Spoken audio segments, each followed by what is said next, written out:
Welcome to EBRU Today. We bring the world to your world. I'm Frank Cipolla.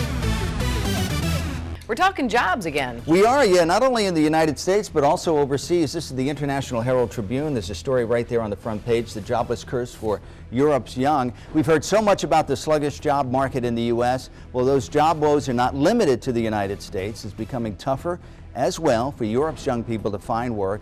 And it's made worse by the EU's mounting debt problems. More and more of Europe's young people, most with pretty good educations, top-notch educations in some cases, are finding it harder to find jobs. They have now been dubbed the floating generation. And finally to Moscow, and there's a story right here in the corner, right near the bottom. Here we go. Chocolate has sweet potential in Russia. The founder of a small chocolate boutique is hoping Russians get hooked on the wonders of chocolate. Not just chocolate, he's working on a whole bunch of creations. He's pushing the envelope with some interesting chocolate creations he hopes will raise the chocolate consumption in Russia. And everybody needs to raise their chocolate consumption. You know that. So you're going to go over to Moscow and bring some back for us. That would be a good story for you. I'm leaving later on this afternoon.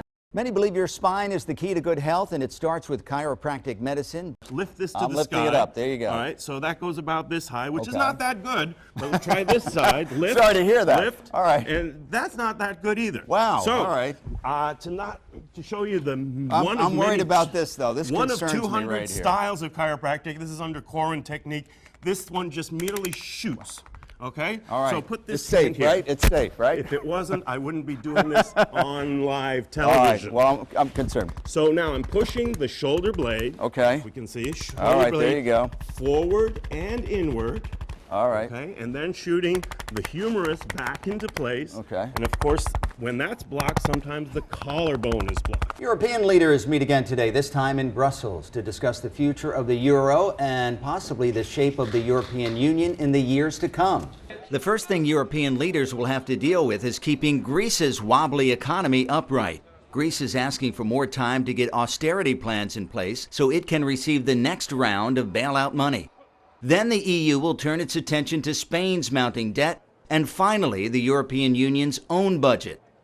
A big Eurozone budget, nobody knows actually what it should be done with, because expenditure and taxes remain at the national level. This is the first meeting for European leaders since putting in place a permanent bailout fund. For many, the question is what happens next.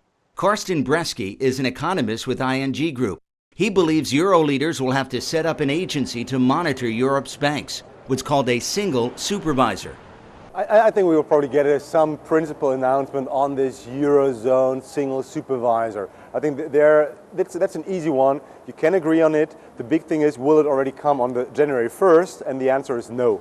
I think we've seen so much opposition, so it's going to be a principal agreement, but nothing more. Economists are not getting their hopes up for the summit, which will focus mainly on debt management.